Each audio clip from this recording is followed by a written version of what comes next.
आपको लगता है कि आप इन्वेंटिव हैं, अपनी लेबोरेटरी में रात तक काम कर रहे हैं, नीला चमकता इलेक्ट्रिक करंट, मशीन्स की हमिंग, अजीब बिखरे बाल, एक सफेद कोट पहने, पागलों वाली हंसी के साथ।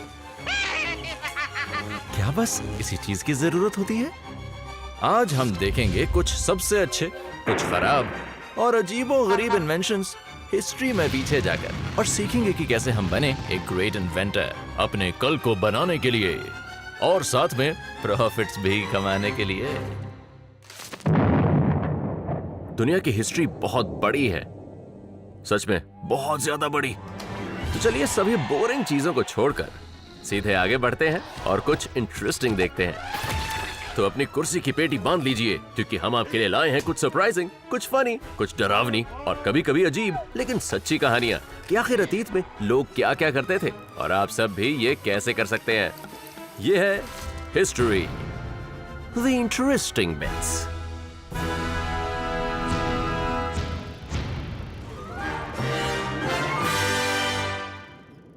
देखो भाई, जीनियस 1% इंस्पिरेशन है और 99% हार्ड वर्क। मैं नहीं कह रहा, थॉमस एडिसन के शब्द हैं। तो 1% से शुरू करें। 1862 मिशिगन। इन्वेंशन की पूरी हिस्ट्री ही अलग होती अगर ये तेजी से आ रही ट्रेन नहीं होती। ये 3 साल का बच्चा जिमी है, एक अनजान, पूरी तरह से लापरवाह स्टेशन मास्टर का बेटा। और ये तेज दिमाग हीरो 15 साल का थॉमस अल्वा एडिसन है।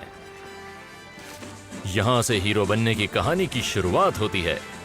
स्टेशन मास्टर एडिसन का एहसानमंद था कि उसने उसे मॉर्स कोड सिखाने की पेशकश की। एडिसन ये सुनकर खो गए और टेलीग्राफ को बताया, अब तक की सबसे बढ़िया चीज। तो यहां से शुरू होता है दुनिया के सबसे जाने माने इन्वेंटर का करियर। एडिसन मुझे लगता है कि शुरू से ही एक इन्वेंटर थे, क्योंकि वो बचपन से ही हाइपर एक्टिव थे। इतने हाइपर एक्टिव थे कि उनकी माँ ने स्कूल से निकालकर घर पर ही एजुकेशन दी। मेरे ख्याल से वहीं उन्होंने सेल्फ लर्निंग के बहुत सारे स्किल सीखे और बहुत ही ज्यादा फोकस्ड तरीके से पढ़ाया गया था। एडिसन की तकदीर सही जगह पर सही समय पर तय थी, मगर कभी कभार गलत जगह पर सही समय पर होना भी उतना ही फायदेमंद होता है। सैमुअल मॉर्स, जिनके कम्युनिकेशन सिस्टम से एडिसन इतने इंस्पायर हुए जबकि वो एक इन्वेंटर भी नहीं थे, वो एक पोर्ट्रेट पेंटर थे। सन 1825 में न्यूयॉर्क शहर में मॉर्स को रेवोल्यूशनरी वॉर के हीरो मार्की डे लाफायेट की पेंटिंग बनाने के लिए कहा। और मॉर्स अपने काम में खोए हुए थे तब उनके पिता का एक जरूरी खत आया जिसमें लिखा था, तुम्हारी वाइफ की मृत्यु हो गई है।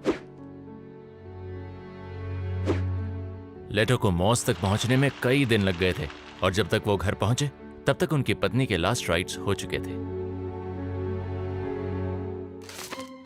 हम कभी नहीं जान पाएंगे कि उनकी वाइफ की डेथ ने उनके इन्वेंटिव दिमाग को कितना इंस्पायर किया, मगर 7 साल बाद उन्होंने simple dot and dash language का इस्तेमाल करते हुए एक तेज लॉन्ग डिस्टेंस कम्युनिकेशन बना लिया।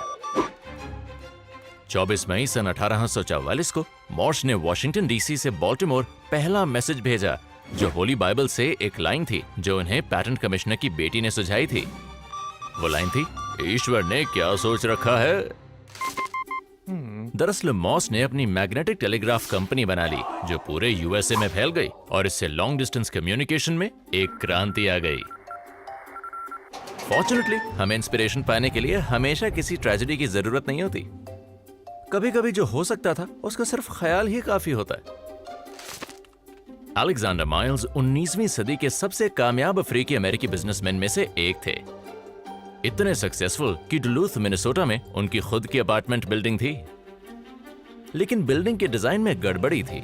उसकी लिफ्ट के दरवाजे यूजर को खुद ही ऑपरेट करने होते थे, यहां तक कि उसकी छोटी बेटी को भी। अगर वो ठीक से बंद नहीं होते तो कोई और खाली शाफ्ट से नीचे गिर सकता था। ये बिजनेस के लिए सही नहीं होता और खासकर उसकी बेटी के लिए। तो 1857 में माइल्स ने एक ऐसा लिफ्ट का दरवाजा इन्वेंट किया जो ऑटोमेटिकली खुलता और बंद होता था, सिर्फ एक बटन को दबाने से, बस इस पर कोई च्युइंगम ना चिपकी हो। इस उम्मीद में कि कोई भी कभी एक्सप्रेस रूट से बेसमेंट तक नहीं जाएगा। मुझे लगता है कि एक महान इन्वेंटर और सबसे सक्सेसफुल इन्वेंटर प्रॉब्लम का पता लगाने और उसका सोल्यूशन निकालने के काबिल होते हैं। वो कहते हैं कि necessity is the mother of invention.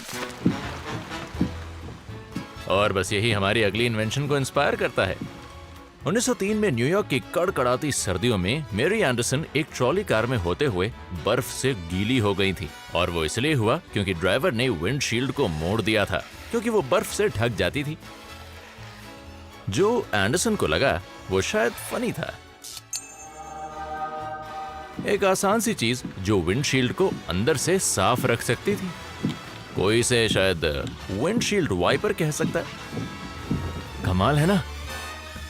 लेकिन मैन्युफैक्चरर्स ने मेरी को कहा कि यह आइडिया खतरनाक है क्योंकि ड्राइवर हिप्नोटाइज हो सकता है। और एक फेमस कोट जिससे हमने शो की शुरुआत की थी, जिसका क्रेडिट एडिसन को दिया जाता है, असल में वो एक लेडी द्वारा कहा गया था। हम सभी को अगले 15 साल बर्फ के तूफान में बिना सेफ्टी के ड्राइविंग करते हुए बिताने पड़ते जब तक कि विंडशील्ड वाइपर का फिर से इन्वेंशन नहीं हो गया था, एक पुरुष द्वारा। लेकिन बार बार भीगने पर भी आपके दिमाग की बत्ती नहीं जलती, तो शायद आप अपनी गलतियों से इंस्पायर हो जाएं। बेटी नेस्मिथ ग्रैहम को पता था उसके जैसी हार्ड वर्किंग सेक्रेटरीज को क्या चाहिए, खासकर वो जो उसकी तरह ही टाइपिंग में बुरी हों। क्या उसके एम्प्लॉयर सपोर्टिव थे? नहीं। नहीं, ये गलत है बेटी, मैं तुम्हें फिर से बताता हूँ। यहाँ तक कि जब उसने कंपनी का गलत नाम लिखकर साइन कर दिए थे तो उसे निकाल दिया गया। उससे हुआ क्या है? वो एक औरत है ना?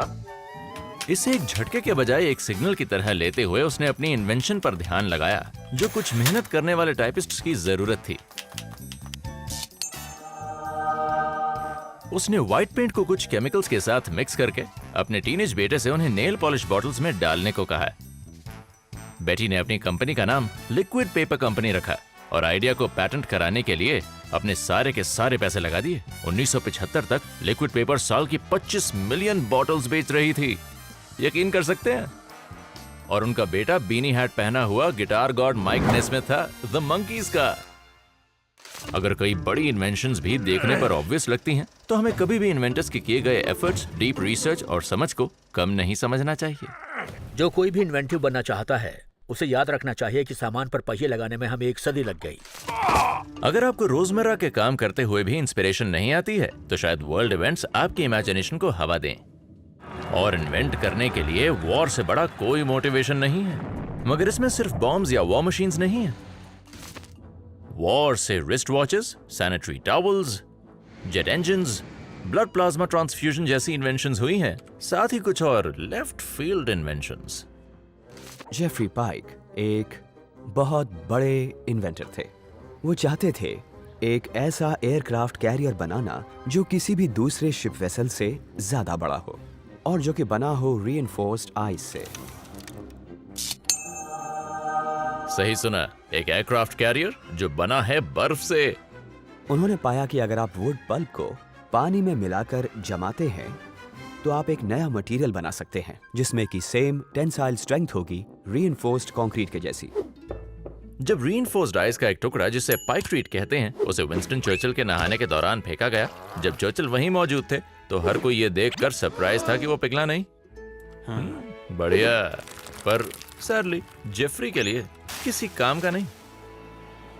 जब वॉर कब्जे वाले यूरोप में जमीनी हमले की तरफ बढ़ी, तब पाइक्रीट का इस्तेमाल नहीं हुआ। अगर वॉर ने एक अलग रुख अपनाया होता तो हम दुनिया भर में अपनी ताकत दिखाते हुए इन विशाल एयरक्राफ्ट कैरियर्स को देख सकते थे, दुनिया भर में घूमते हुए। लेकिन उम्मीद है अपनी इन्वेंशंस के चक्कर में एक और वर्ल्ड वॉर नहीं करनी पड़ेगी। शायद नेचर से एक बार फिर जुड़कर ये ट्रिक काम कर जाए। जॉर्ज डे मेस्ट्रोल अपने डॉग को स्विस माउंटेन्स में वॉक के लिए ले जाना बिल्कुल भी पसंद नहीं करते थे, क्योंकि जैसे ही वो वापस लौटकर आते तो वो चिपचिपे बर से ढका होता। मेस्ट्रोल को घंटों लग जाते उन्हें छुड़ाते हुए। तभी उन्हें आइडिया आया, ये समझने के लिए कि इन्हें छुड़ाना इतना मुश्किल क्यों है। मेस्ट्रोल ने बर्ड्स को माइक्रोस्कोप में लाकर देखा और समझा कि वो छोटे हुक्स से कवर्ड हैं। बहुत सारी इन्वेंशंस नेचर से इंस्पायर्ड हैं। असल में बायोमिमिक्री नाम की एक पूरी फील्ड है जो इंजीनियरिंग और टेक्नोलॉजिकल चैलेंजेस के सॉल्यूशंस को ढूंढने के लिए नेचर को काफी हद तक कॉपी करता है। मेस्ट्रोल की खोज ने उन्हें छोटे हुक से ढके हुए मटेरियल से दूसरे छोटे लूप से कवर्ड मटेरियल को बांधने का आइडिया दिया।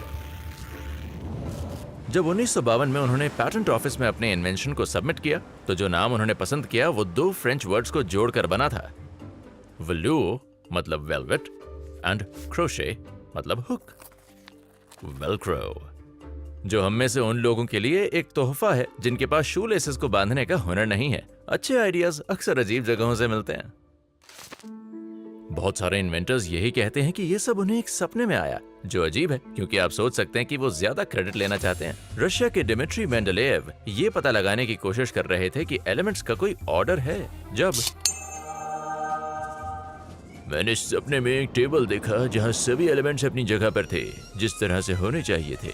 फिर जो पीरियोडिक टेबल बना वो इतना कमाल का था कि जार ने मेंडेलेव को उसकी दूसरी शादी के लिए माफ कर दिया। पूछने पर उनका जवाब था, मेंडेलेव के पास 2 बीवियां हैं, ये सच है, पर मेरे पास एक ही मेंडेलेव है। इंडियाना यूनिवर्सिटी के मुताबिक ये 2 आपस में जुड़े हुए सांपों का ही सपना था, जिसने जेम्स वॉटसन को यह आइडिया दिया कि डीएनए एक डबल हीलिक्स हो सकता है। साथ ही रोजलिंड फ्रैंकलिन का बहुत ही पेशेंस से और डिलिजेंटली डीएनए की एक्सरे फोटोग्राफ्स लेना भी एक फैक्टर हो सकता है। अगर कोई थे जो अपने काम के दौरान सोते नहीं थे, वो थे Thomas Edison. Moore's telegraph system को सीखने के एक डेकेड के अंदर ही एडिसन ने उसमें इंप्रूवमेंट की, जिससे अब एक ही बारी में कई मैसेजेस भेजे जा सकते थे। इससे उन्हें $2.5 लाख की कमाई हुई, जिसका इस्तेमाल उन्होंने मेनलो पार्क, न्यू जर्सी में एक रिसर्च लैब बनाने में किया। इंडस्ट्रियल स्केल की इन्वेंशन की तरफ उनका पहला कदम। और एडिसन की अगली बड़ी इन्वेंशन थी, सबसे बड़ी। सन 1879 में न्यू ईयर्स ईव पर मेनलो पार्क में पहली बार इसे दिखाया गया। आखिरकार वो जो लेकर आए वो एक फिलामेंट था जो यकीनन किसी सूती धागे से ही बना था, जिसे उन्होंने किसी तरह से एक ग्लास वेसल में पिरोया था, खास तरह की गैस भरी थी और बस वही था एक light bulb. Inventor Thomas Alva Edison ने सालों की मेहनत और एक्सपेरिमेंटेशन के बाद इलेक्ट्रिक लाइट में सुधार किया और रातों रात सिविलाइज्ड दुनिया के घरों और सड़कों की पूरी सूरत बदल दी। लेकिन इस बात की परवाह किए बिना कि आपकी इंस्पिरेशन कहां से आ सकती है, ये पूरी तरह से बेकार है अगर आप इसे तब नहीं देख सकते जब तक ये अचानक से आपके ख्याल में नहीं आती।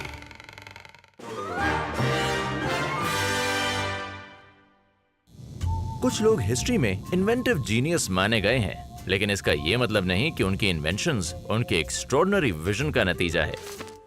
हम लियोनार्डो डा विंची को अल्टीमेट जीनियस इन्वेंटर की तरह देख सकते हैं, लेकिन टैंक्स और उड़ने वाली मशीनों के लिए एक्स्ट्रॉर्डिनरी आइडियाज से भरी उनकी नोटबुक्स को तब खोजा गया जब उनके आइडियाज किसी काम के नहीं रहे थे। बढ़िया आइडियाज, गलत समय। एक कमाल के इन्वेंटर को अपनी क्रिएशन में अपॉर्चुनिटी दिखनी चाहिए, अब भले ही उसमें खतरा हो, वो अजीब हो या फिर सिर्फ साफ तौर पर बेकार। स्पेंसर फर्गसन सिल्वर एक ऐसी ग्लू बनाना चाह रहे थे जो एयरप्लेन्स के पार्ट्स को जोड़ सके, मगर अफसोस जो बन पाया वो अगर 2 कागज के टुकड़ों को ही जोड़ दे तो गनीमत। लेकिन एक मिनट, उसके दोस्त आर्थर फ्राई को अपनी म्यूजिक बुक को खराब किए बिना उसके पेजेस पर नोट्स को लिखने की जरूरत होती थी, तो फ्राई ने पेपर के आखिर में सिल्वर की इन्वेंशन को लगा दिया और ऐसे जन्म हुआ पोस्ट इट नोट का। अब अगर आप जो चाहते थे वो इन्वेंट नहीं कर पाए तो कोई बात नहीं, इस पूरे प्रोसेस से एक नया आइडिया निकला होगा, उसे इस्तेमाल कीजिए। स्टेफनी क्वोलक एक केमिस्ट थी जो एक डॉक्टर बनना चाहती थी। मेडिकल स्कूल के लिए पैसे बचाने के लिए उन्होंने ड्यूपॉन्ट मेडिकल कंपनी में नौकरी कर ली। पेट्रोलियम की शॉर्टेज को ध्यान में रखते हुए क्वोलक को ऐसा strong light weight fibre invent करना था जिसे स्टील की जगह कार के टायर्स में इस्तेमाल किया जा सके। उन्होंने जो बनाया वो उससे कन्विंस नहीं थी और उस मिक्स को स्पिनिंग मशीन में डालना नहीं चाह रही थी। उन्हें डर था इससे मशीन बंद हो जाएगी। क्वोलक के कॉलीग्स ने समझाया कि ऐसा कुछ नहीं होगा, तो इसे फेंकने के बजाय उन्होंने इसका इस्तेमाल किया। और ताज्जुब की बात है, ये क्वोलक के डर को दूर करते हुए फाइबर में बदल गया जो स्टील से 5 गुना ज्यादा मजबूत, जंग निरोधक और आग से भी बचा हुआ था। क्वोलक ने इन्वेंट किया केवलार। केवलार न सिर्फ टायर्स के लिए कारगर था पर रेसिंग कार टायर्स के लिए भी। जल्द ही ये सस्पेंशन ब्रिजेस पर रोप्स के लिए भी इस्तेमाल होने लगा, समुद्र के नीचे केबल के कवर के लिए, स्पेसक्राफ्ट के पार्ट्स के लिए, बुलेट प्रूफ जैकेट्स और बॉडी आर्मर्स के लिए भी। क्वोलक कभी डॉक्टर नहीं बन पाई, पर इन्वेंशन को लेकर उनकी गहरी नजर ने औरों के मुकाबले कहीं ज्यादा जाने बचाई। कभी कभी आपको अपनी इन्वेंशन की रियल पॉसिबिलिटीज को जानने के लिए उसे लैब से बाहर ले जाने की जरूरत होती है। वर्ल्ड वॉर II के दौरान साउथ ईस्ट एशिया पर जापान के हमले से फ्रेंडली नेशंस को रबर की सप्लाई रुक गई थी। एक ऑल्टरनेटिव को ढूंढना बेहद जरूरी बन गया था। यहाँ एक लेबोरेटरी मैन पेट्रोलियम से रबर बनाने का आसान सा डेमोन्स्ट्रेशन दे रहा है।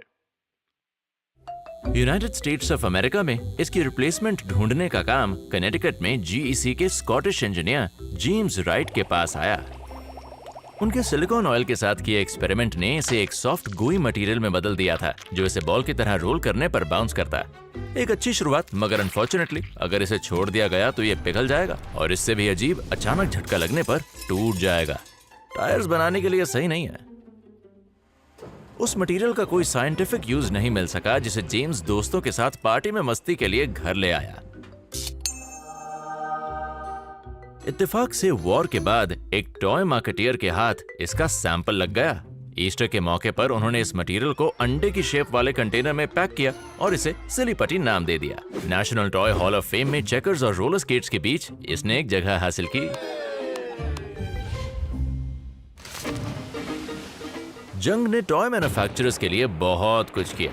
1943 में बैटलशिप के इंजन रूम्स में काम कर रहे मिलिट्री इंजीनियर ने अपनी टेबल से टॉर्जन स्प्रिंग को गिराकर लाखों को अजीब सी खुशी दी। पता है कैसे? ढेर में उतरने के बजाय वो टेबल से फर्श पर उतरता चला गया। उसने और उसकी वाइफ ने देखा कि उसके हाथ में एक ग्रेट इन्वेंशन है। उन्होंने लोन लिया और बेचने शुरू किए स्लिंकीज। किसे पता था वॉर से इतनी मजेदार चीज बन जाएगी। क्रिएटिविटी में इतनी सारी इनोवेशंस का होना एक फील्ड के आइडिया को दूसरी फील्ड में इंपोर्ट करना जैसा है। इसलिए हम हेनरी फोर्ड को असेंबली लाइन का इन्वेंटर मानते हैं। फोर्ड एक स्लॉटर हाउस गए जहां उन्होंने देखा कि किस तरह से मीट प्रोड्यूस का काम किया जाता था। उस लाइन को तकनीकी भाषा में डिसअसेंबली लाइन कहते हैं। और हेनरी फोर्ड को रियलाइज हुआ कि कैसे डिसअसेंबली लाइन को उल्टा कर कार्स बनाई जा सकती हैं। ऐसे बहुत से लोग रहे हैं जो परिंदों की तरह आसमान में उड़ना चाहते थे और अपनी जिंदगी को जोखिम में डालने को तैयार थे। वो अपने गोल से पीछे नहीं हटे। उन्हें कामयाबी मिली। वो ट्रायल एंड एरर के प्रोसेस से वहां पहुंचे। एक इन्वेंटर की असली पहचान यही है जो कि अपने फेलियर से, प्रोटोटाइप से या काम न कर पाने से डेविएट नहीं होता। उनमें एक क्यूरियोसिटी होनी चाहिए नए एक्सपेरिमेंट्स के लिए और गलतियों से सीखने के लिए।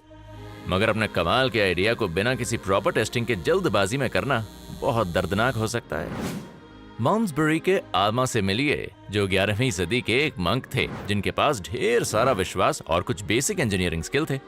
उन्होंने अपने हाथों और पैरों में पंख लगाए और माउंट्सबरी मठ के टावर से छलांग लगा दी। कहा जाता है कि उन्होंने 600 फीट से ज्यादा की उड़ान भरी, जिसमें हो सकता है ज्यादातर उस उड़ान का हिस्सा वर्टिकली ऊपर से नीचे जाने का रहा होगा। वो लकी रहे, इस ओल्ड एज में उनकी सिर्फ 2 लातें टूटी और वो बच गए। लगभग उसी समय इस्माइल इब्न हम्माद अल जवाहिरी ईरान के निशापुर में एक मस्जिद की छत से अपना ग्लाइडर लॉन्च कर रहे थे, लेकिन अफसोस वो सीधा जमीन पर गिरे और बच नहीं पाए। Franz Reichelt, the Austrian flying tailor, उड़ान को सेफ बनाना चाहते थे जब उन्होंने एक पहने जाने वाला पैराशूट इन्वेंट किया। 1912 में उन्होंने फ्रेंच अथॉरिटीज को बताया कि वो आईफल टावर से एक डमी के साथ टेस्ट करना चाहते हैं, लेकिन ऐन मौके पर अनाउंस किया कि वो ये टेस्ट खुद करेंगे।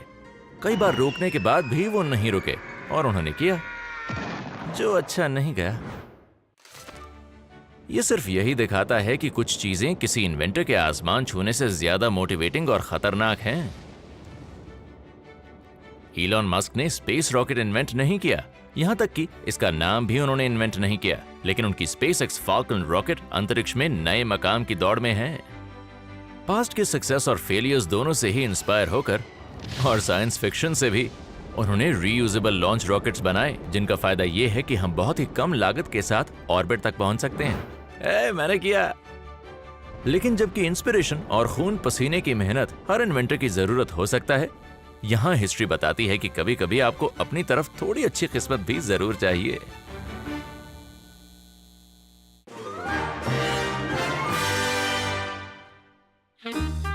ये दावा किया गया है कि एडिसन ने केवल एक ही चीज गलती से इन्वेंट की थी, द फोनोग्राफ। 1877 की गर्मियों की एक रात में वो और उनकी टीम टेलीग्राफी की के क्लिक्स को रिकॉर्ड कर रहे थे। उन्होंने अलेक्जेंडर ग्राहम बेल के नए टेलीफोन में से एक के माउथपीस के पीछे सुई लगा दी। ये साउंड के वाइब्रेशंस को कागज की चलती हुई पेपर स्ट्रिप पर मार्क करता था। तभी एडिसन को एक चीज का एहसास हुआ कि क्या होगा अगर वो माउथपीस में बात करें और फिर उसे बजाएं। असल में इन्वेंटिव लोगों में चीजों को एक अलग नजरिए से देखने की टेंडेंसी होती है। जिस तरह से इसे मैं देखता हूँ, जैसे हर कोई इसे यूज करता है, और आप ऐसे देखते हैं जैसे इस तरह से कोई भी इसका इस्तेमाल नहीं करता है, भले ये एक ही चीज है। ये बहुत दूर की बात लग रही थी, पर अपने कॉलीग्स के मोटिवेट करने पर उन्होंने इसे आगे बढ़ाया और एक लंबी रात के बाद और बहुत से गुड लक के साथ एडिसन ने ह्यूमन वॉइस की पहली रिप्लेएबल रिकॉर्डिंग को कैद किया, वो भी अपनी खुद की। एडिसन का असली हुनर किसी भी आइडिया की रियल वैल्यू को देखने की काबिलियत था, चाहे वो उनका हो या किसी और का हो। लेकिन ये एक तरह का बैलेंस है जहां एक तरफ आपका क्लियर विजन कि आप क्या इन्वेंट करना चाहते हैं और दूसरी तरफ आप में क्यूरियोसिटी और डिटर्मिनेशन अपने आइडियाज को रियलिटी में लाने के लिए। अगर रिकॉर्डेड साउंड की इन्वेंशन एक वर्ल्ड चेंजिंग एक्सीडेंट है, तो उस इन्वेंशन के बारे में क्या ख्याल है जिसने दुनिया भर में लाखों लोगों की जान बचाई है और अब भी बचा रहा है? अलेक्जेंडर फ्लेमिंग आलसी थे, खासकर जब सफाई की बात आती थी। तो इसमें कोई नई बात नहीं थी कि जब वो 1928 में एक दिन छुट्टियों से वापस आए और उन्हें बैक्टीरिया से भरी पीट्री डिशेस का एक गुच्छा मिला जिसमें मोल्ड भरा हुआ था। और सरप्राइजिंग बात ये थी कि मोल्ड ने बैक्टीरिया को मार दिया था। और फ्लेमिंग की डिशेस को साफ न करने की इच्छा ने उन्हें पहली एंटीबायोटिक बनाने का रास्ता दिखाया। फिजिशियन अब पेनिसिलिन को इस्तेमाल में ला सकते हैं। और ये वर्ल्ड वॉर 2 में हजारों घायल सैनिकों और सिविलियंस की जान बचाने के लिए ठीक समय पर पहुंचा। इन्वेंटिंग के इस खेल में बने रहना फायदेमंद होता है। आप नहीं जानते कि कब किस्मत मेहरबान हो जाए। 1980 की एक शाम को नासा के इंजीनियर लॉनी जॉनसन एक नए रेफ्रिजरेशन सिस्टम के आइडिया पर एक्सपेरिमेंट कर रहे थे और उन्होंने अपने बाथरूम सिंक में एक नोजल लगा दिया। जब गलती से उस नोजल में से पानी की एक धार निकली तो उन्हें एक आइडिया आया। जब हम क्रिएटिविटी के बारे में बात करते हैं तो जो चीज इससे जुड़ी हुई है वो खास बात है नए आइडियाज को लेकर खुलापन। इसके बाद जॉनसन एयरफोर्स को ज्वाइन करने के लिए नेब्रास्का चले गए, लेकिन उनकी एक्सीडेंटल डिस्कवरी अभी भी उनके दिमाग में थी। तो दिन में वो पहले B-2 स्टेल्थ बॉम्बर पर काम करते और रात में उन्होंने प्लास्टिक के टुकड़ों को तराशा जिससे उन्होंने बनाया द सुपर सोकर। इस इन्वेंशन ने तो दुनिया में तहलका मचा दिया और तब से ये धूम ही मचा रहा है। कई बार इन्वेंट करते समय किस्मत चाहे साथ ना दे, लेकिन सफलता जरूर मिल सकती है। सारा खेल टाइमिंग का है। लिडिया एस्टेस पिंकम का वेजिटेबल कंपाउंड कोई यूनिक इन्वेंशन नहीं था। उनका टॉनिक शायद 19वीं सदी के यूएसए में मौजूद हजारों और टॉनिक्स से अलग नहीं था, मगर इसे कई लोगों ने रेकमेंड किया, लेकिन यूएस टेम्परेंस मूवमेंट के मेंबर्स ने नहीं। मगर वो ये जानकर हैरान रह गए कि वो 18% प्रूफ अल्कोहलिक ड्रिंक बना रहे हैं, ज्यादातर वाइन से स्ट्रॉन्ग। एक मेडिसिन की तरह पिंकम के वेजिटेबल कंपाउंड को 1920 प्रोहिबिशन लॉज से छूट दी गई और ड्राई डेकेड के आखिर तक कंपनी हर साल $50 मिलियन तक का बिजनेस कर रही थी। क्या बात है। चीयर्स। इसलिए अगर लक आपकी तरफ है और असलियत में आप एक ग्रेट रियल इन्वेंशन पर काम कर रहे हैं, तो अब पीछे हटने और आराम करने का समय नहीं है, क्योंकि हो सकता है कि किसी और के पास भी यही सेम आइडिया हो और तो और वो आपके आइडिया को चुराने का प्लान बना रहे हो।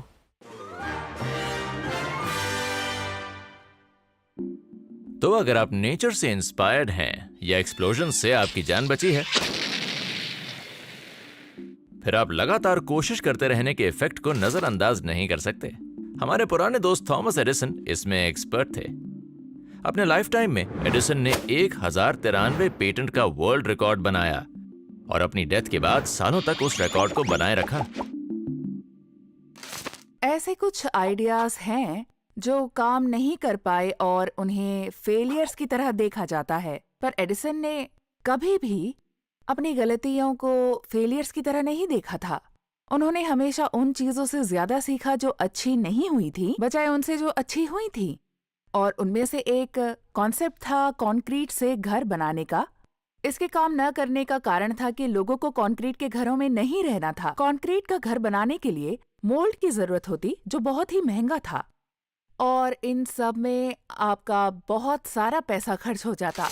एडिसन ने अपनी गलतियों से सीखा और सक्सेसफुल हुए। लेकिन अगर ऐसा हो कि कोई आपके साथ आखिर तक रहे और सारा क्रेडिट ले जाए, तो ये तो गलत होगा। एक्स-रे की डिस्कवरी और उसे इस्तेमाल करने का क्रेडिट विल्हेम रोंटगन को जाता है, लेकिन इसका मतलब ये नहीं कि उसे नोटिस करने वाले वो पहले शख्स थे। नवंबर 1895 में जिस दिन रोंटगन ने ये अचीव किया, उस दिन वो जर्मन फिजिसिस्ट फिलिप लेनार्ड के मॉडिफाइड कैथोड रे ट्यूब पर एक्सपेरिमेंट कर रहे थे। रोंटगन ने देखा कि लेनार्ड की रेज कुछ अलग तरह से बिहेव करती हैं। वो फ्लैश से पास हो जाती पर बोन में अब्सॉर्ब हो जाती। लेनार्ड ने भी इन रेज को नोटिस किया था, पर उन्हें एहसास नहीं हुआ कि वे कुछ खास थी, मगर वो थी। रोंटगन रातों रात स्टार बन गए और मेडिकल साइंस को बेहद ही खास तोहफा मिल गया। ये लेनार्ड के लिए बहुत ही बड़ा झटका था, जिन्होंने तब अपने स्टूडेंट्स को कहा था कि वो उन्हें फादर ऑफ एक्सरेज कहें, लेकिन कोई फायदा नहीं। रोंटगन को आज तक इस इन्वेंशन का क्रेडिट दिया जाता है और वो नोबेल प्राइज भी जीते। लेनार्ड भले ही स्मार्ट प्ले से चूक गए, लेकिन बाकी इन्वेंटर्स ने तो सीधा चीट किया। सीजे वॉकर के बाल झड़ने की वजह से वो एक African American entrepreneur Annie Turnbo Malone के पास गईं, जिनका हेयर केयर ट्रीटमेंट इतना अच्छा साबित हुआ कि सीजे ने न सिर्फ इसे खुद इस्तेमाल किया, बल्कि मलोन की वंडरफुल हेयर ग्रोअर की लीडिंग सेल्स एजेंट बन गई। और अगले ही साल सीजे ने अनाउंस किया कि उसने एक सपना देखा था, जिसमें उसे हेयर लॉस से निपटने के लिए एक नया ट्रीटमेंट दिया गया। उसने दावा किया कि इसमें अफ्रीका के एग्जॉटिक इंग्रेडिएंट्स शामिल हैं, लेकिन सच तो यह था कि इसमें ज्यादातर वही सेम इंग्रेडिएंट्स थे जो मलोन के वंडरफुल हेयर ग्रोअर में थे।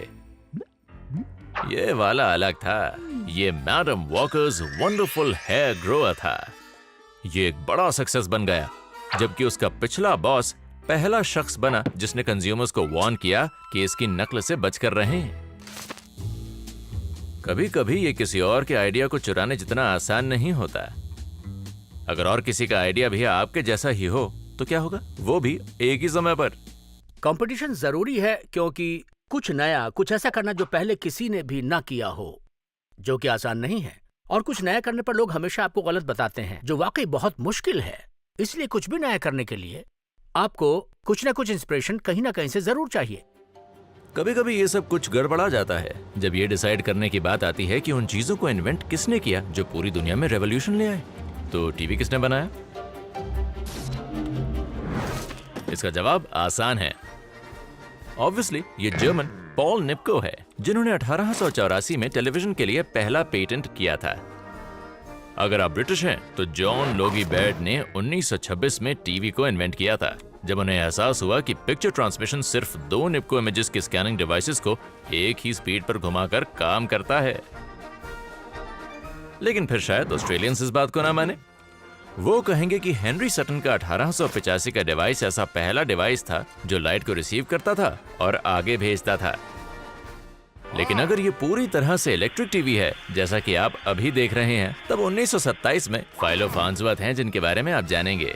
फाइलो फार्न्सवर्थ, जो बस 21 साल के थे और अपनी केमिस्ट्री क्लास में थे, जब उनके मन में एक कॉन्सेप्ट का आइडिया आया मूविंग इमेज को लेकर उसे रेडियो वेव में कन्वर्ट करने का और उसी को उल्टा करने का टीवी के रिसीविंग एंड में। और यही बेसिकली था उनका इलेक्ट्रॉनिक टीवी का पहला प्रोटोटाइप बनाने का तरीका।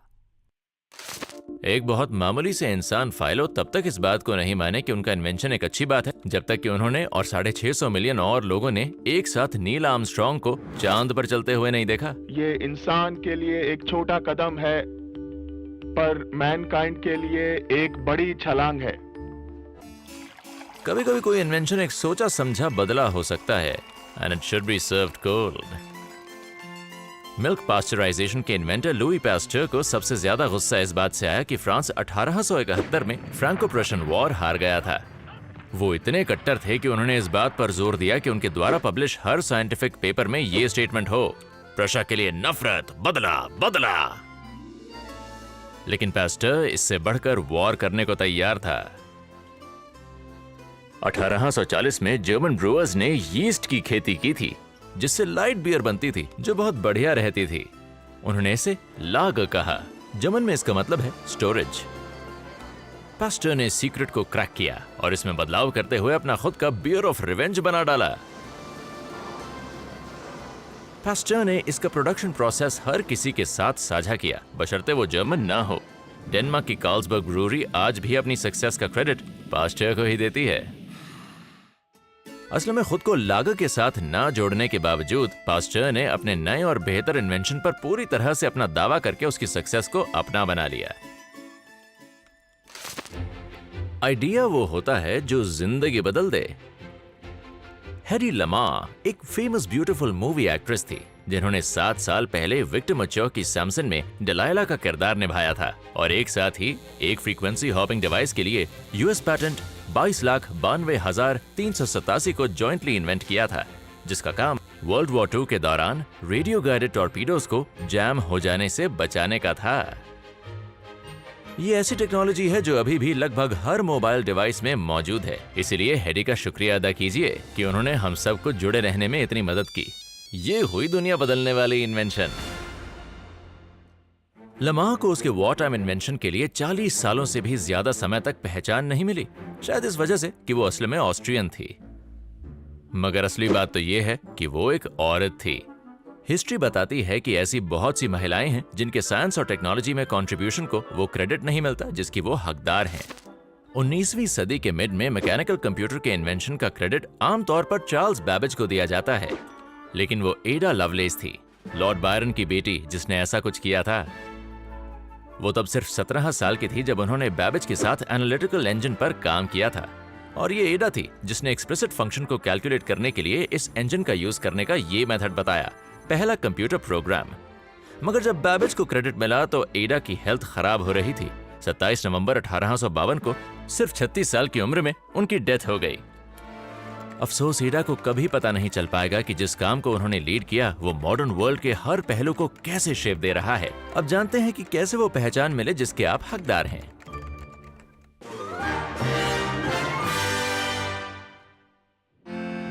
महान जीनियस आइजैक न्यूटन अपने ही अलग मूड में थे जब उन्होंने कहा, If I have seen further, it is by standing on the shoulders of giants.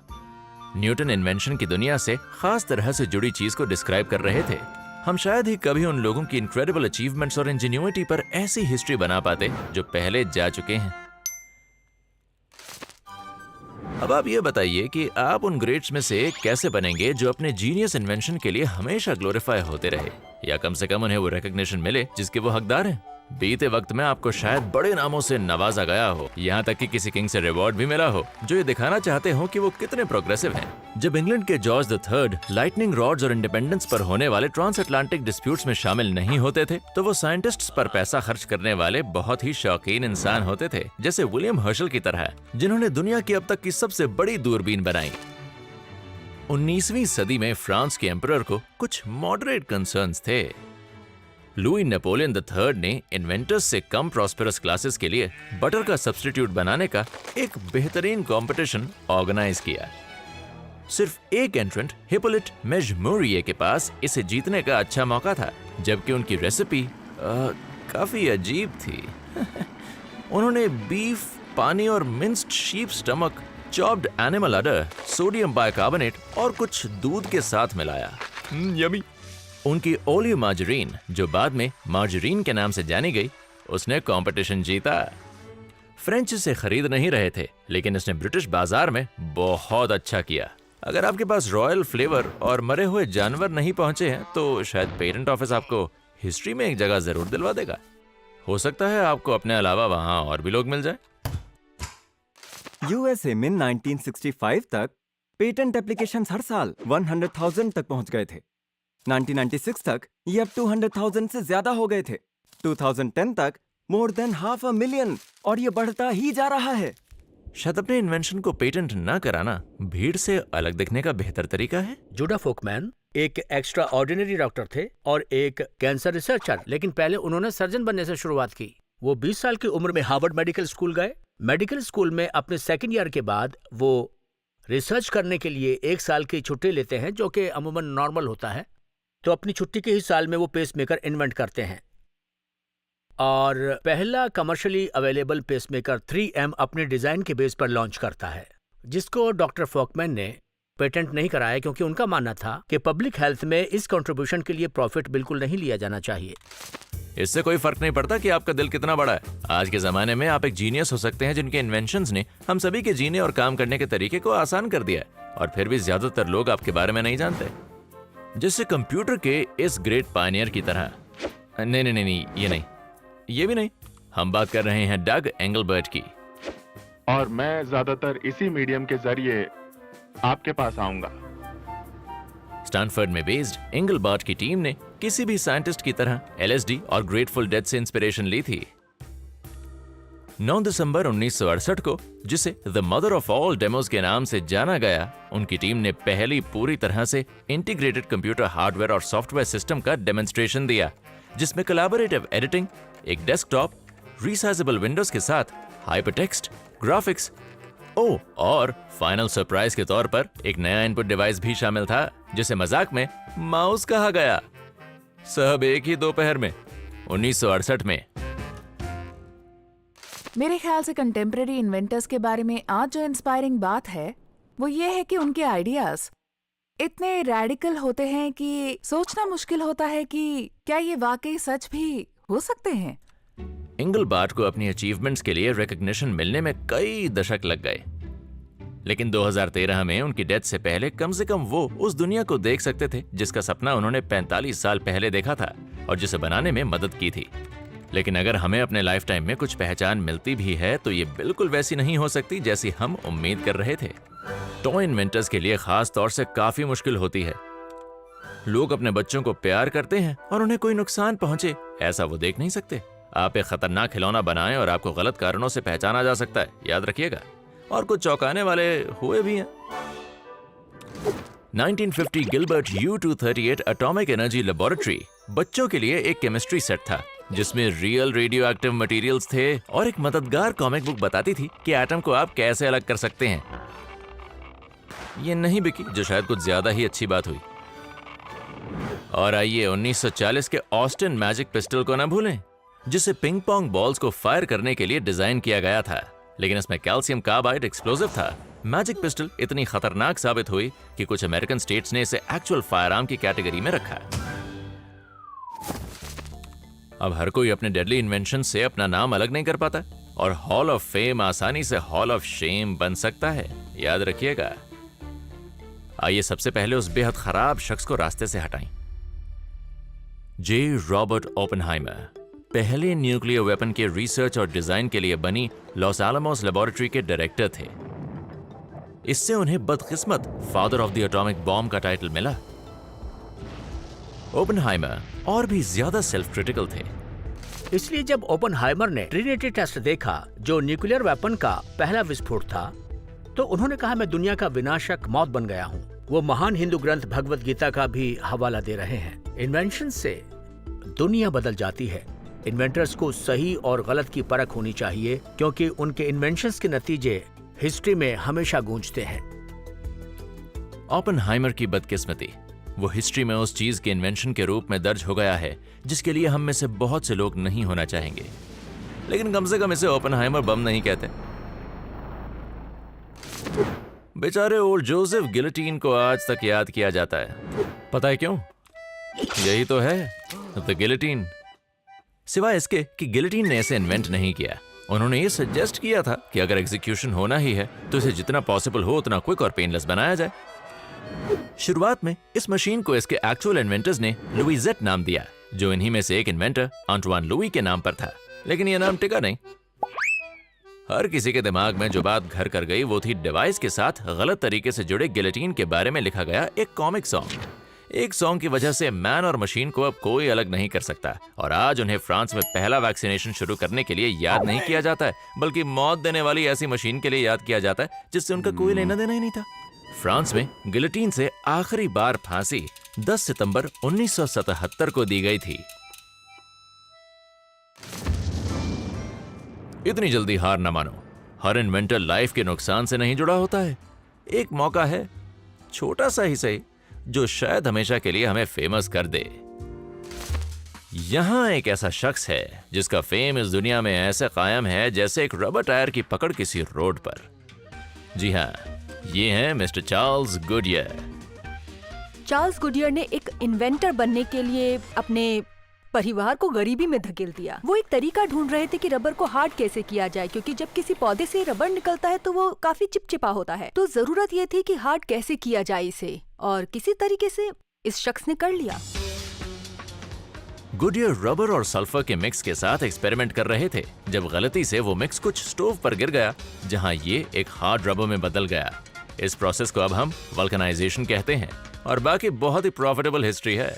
ऐसा नहीं है, गुडियर को मैन्युफैक्चरिंग और लीगल ट्रबल्स का सामना करना पड़ा और आखिर में उसने अपने सभी पेटेंट राइट्स खो दिए। उनका इतनी बड़ी टायर कंपनी से कोई लेना देना भी नहीं है, तो बेचारे चार्ल्स गुडियर ने ये ढूंढ निकाला कि रबर को कैसे हार्ड किया जाता है, पर ये दिखाने के लिए उनके पास कुछ भी नहीं था। लेकिन कम से कम उनका नाम और उनकी great invention powerful Goodyear tyre company में जिंदा है, जो बनी 1898 में। उनके साथ फिर भी वैसा नहीं होने वाला था। थॉमस एडिसन जितने शानदार बिजनेसमैन थे, उतने ही बढ़िया इन्वेंटर भी। शायद एडिसन की सबसे बड़ी अचीवमेंट इन्वेंशन का मास प्रोडक्शन था, जिसमें उन्होंने दुनिया की पहली industrial research and development facility को एस्टैब्लिश किया मेनलो पार्क, न्यू जर्सी में। वो एक क्वेश्चनर लेकर आए और उस क्वेश्चनर में ऐसी चीजें थीं जैसे ओपरा, कल्चर और वो चीजें जो साइंस और टेक्निकल से जुड़ी नहीं थी। तो साफ तौर पर वो ऐसे लोगों को काम पर रखना चाहते थे जिनका सोच का दायरा काफी ज्यादा खुला हो। टेक्नोलॉजिकल हब के लिए सही लोगों को चुनना उनके लिए जरूरी था। मेनलो पार्क में उन्होंने सुपर इन्वेंटिव लोगों से भरा एक एक्स्ट्रॉर्डिनरी कैंपस बनाया था और फिर उनके काम से प्रॉफिट बनाया। ये इंडस्ट्रियल स्केल पर डेवलपमेंट और इन्वेंशन का एक सिस्टम है जो अब लगभग सभी बड़ी कंपनियों में आम है। तो एडिसन को कितना क्रेडिट मिलना चाहिए इसका? मैं पर्सनली फील करती हूँ कि वो पहले से ही हुई इन्वेंशंस और डेवलपमेंट्स के बाद के आइडियाज पर सोचने में ब्रिलियंट रहे होंगे और वो उन्हें अगले लेवल पर ले गए होंगे। मेरे लिए ये एक ब्रिलियंट इंजीनियर और इन्वेंटर की निशानी है। कल की दुनिया बनाते हुए एक ब्रांड को बनाना यकीनन उनका सबसे असर डालने वाला इन्वेंशन था। जब टेक्नोलॉजी आगे बढ़ती है, ये नई पॉसिबिलिटीज को खोलती है जिन पर हमें सोचना चाहिए, जैसा कि हमें नहीं पता कि वो कहाँ जाते हैं। और आज के वक्त में इन्वेंटर्स का गलत और सही को लेकर समझ का होना बहुत ज्यादा जरूरी है, क्योंकि वो अक्सर बहुत लंबे समय तक अपनी टेक्नोलॉजी से जुड़े रहते हैं। जब 1931 में 84 साल की उम्र में एडिसन की डेथ हुई तो दुनिया भर की कम्युनिटीज ने रोशनी को कम करके एक जीनियस इन्वेंटर को ट्रिब्यूट दिया। ये कोई एक्सीडेंट नहीं है कि लाइट बल्ब इन्वेंटिव इंस्पिरेशन का यूनिवर्सल सिंबल बन गया, द लाइट बल्ब मोमेंट। तो आज हमने क्या सीखा? सबसे पहले, किसी अच्छे आइडिया की तलाश में बहुत ज्यादा वक्त ना लगाएं, एक झपकी ले लें, हो सकता है कोई आपको ही ढूंढ ले। दूसरा, अगर आइडिया थोड़े कॉम्प्लिकेटेड हो रहे हैं तो आप किसी और का आइडिया उधार ले सकते हैं, बताना मत। लुई पास्टर से दुश्मनी नहीं। अपना खुद का गिनी पिग बनने से पहले 2 बार सोच लें। और याद रखें, बच्चे प्लूटोनियम के बजाय सेलीपटी पसंद करते हैं। लेकिन सबसे जरूरी, अगर आपके पास कोई अच्छा आइडिया है ना, तो उसको एक नाम दें, क्लेम करें और किसी और के ऐसा करने से पहले उससे अच्छे खासे पैसे बना लें।